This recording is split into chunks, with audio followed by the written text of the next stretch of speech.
Break के बाद स्वागत है आपका सी न्यूज भारत में। खबर बस्ती से है, जहां बसपा प्रत्याशी लवकुश पटेल एक आयोजन में सम्मिलित हुए और कई दावे किए। उन्होंने कहा कि रोजगार को पहली प्राथमिकता देते हुए मैं चुनाव लड़ रहा हूं और ये भी कहा कि इस बार बस्ती में बसपा पूरे बहुमत से निकल रही है और इस बार मैं भारी मतों से बस्ती में जीत हासिल करूंगा। उन्होंने क्या कहा, आइए सुनाते हैं। कार्यक्रम हुआ है, क्या कुछ कहना उस संबंध में?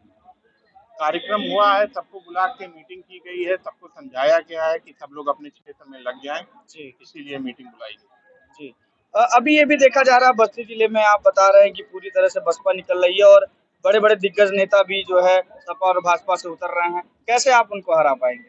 आप एक चीज बताइए, मुझे समाज में जाके यही बताना है, मैंने जो अभी भाषण में भी कहा कि हमें जाके समाज में यही बताना है कि हमारे मुसलमान भाइयों का छल हो रहा है। हमें उन्हें जाके बताना है कि जब भी चुनाव आता है तो हमारे मुसलमान भाइयों की हत्या होती है, चाहे अतीक अहमद साहब की हो, चाहे मुख्तार अंसारी साहब की हो, और वोटों का ध्रुवीकरण बी पार्टी में हो जाता है, बीजेपी की बी पार्टी में। अगर बहुजन ही एक ऐसी पार्टी है जो बीजेपी को कभी भी ध्वस्त कर सकती है, तो इतिहास उठा के आप देख सकते हैं, समाजवादी और ये पीडीए का गठबंधन जो बना है, इनकी हैसियत नहीं है कभी ये भाजपा को चुनाव हरा दे। मतलब आज ये पीडीए बना है, दलितों का आरक्षण खाने के बाद ये पीडीए बना है, दलितों का आरक्षण खाने के बाद 2017 में। आज सब संविधान बचाने चले। 2017 में जब एक बीजेपी ने एक्ट पास किया था कि एससी एक्ट खत्म किया जाएगा, बहुजन समाज पार्टी के लोगों ने सड़क पे उतर के उसको रुकवा दिया था। किसकी हैसियत है, कौन वो संविधान बदल देगा? ये सिर्फ बहकावे बातें हैं, चुतिया बनाने का तरीका है। बस हमें निकलना है और हमें बताना है कि कैसे ये दोनों पार्टियां मिलके हमारी भोली भाली जनता को चुतिया बना रही है। तो मुस्लिम के लिए जो है हत्यारी है क्या ये बीजेपी पार्टी? बीजेपी क्यों, दोनों पार्टियों को मैं कह रहा हूँ ना जी, दोनों का ध्रुवीकरण हो रहा है जी। दोनों पार्टियां हत्यारी हैं, एक पार्टी नहीं है। एक पार्टी को आप कैसे क्या लग रहा है बस्ती में कौन निकल रहा है?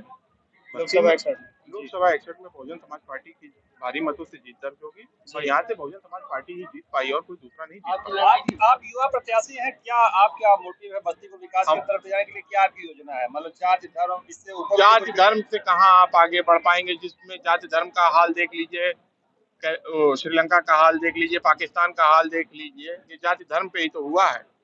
कट्टरवाद जहाँ भी बढ़ेगा उसका सर्वनाश होना तय है। सर, टिकट कटा है जिसका, उससे जो है कुछ लोग नाराज भी है। अरे सबको मनाया जाएगा, जिनका टिकट कटा उनसे भी बात की जाएगी जी। उनको भी मनाने की कोशिश। आपको मौका दे तो क्या विकास करेंगे? कोई आपके पास प्लान है, कोई योजना? देखिए, मेरा जो पहला प्लान है वो हमारे टेक्निकल यूनिवर्सिटीज की ओर रहेगा कि बस्ती में आज आप पढ़ाई करते क्या करते हैं, एमसीए बीसीए, आपके किस कॉलेज में कौन सी टेक्निकल डिग्रियां हैं। अगर आप दुनिया में किसी से कम्पीट करने जाएंगे तो आप बीए करके जाएंगे कम्पीट करने? किस देश के सामने आपकी हैसियत है खड़े होने की? वर्तमान सांसद तो तरह तरह का विकास भी गिना रहे हैं, बता रहे हैं हमने अब ये तो जनता को इंजीनियरिंग कॉलेज भी बनवाया और मेडिकल। जनता को तय करना है, जनता देख रही है कहाँ धरातल पे काम हुआ है। एम्स के नाम पे तो दुनिया देखती है कि एम्स बन गया दरभंगा में, वहाँ गड्ढे की खुदाई तक नहीं हुई है आज। चलिए ठीक है। देखिए, मैं उनको पहले तो जो हमारी पूर्व की सरकारें उनको शिक्षा से विहीन रखती हैं और जो शिक्षा दी है वो भी बिल्कुल थर्ड क्लास दी है। अगर उनको उस लेवल की शिक्षा मिल जाए तो आज हम किससे नहीं कम्पीट कर सकते हैं। क्यों हमारे युवाओं को बाहर जाने की जरूरत पड़ती है और जाके वो वहाँ के लोग वहाँ के ही होके रह जाते हैं।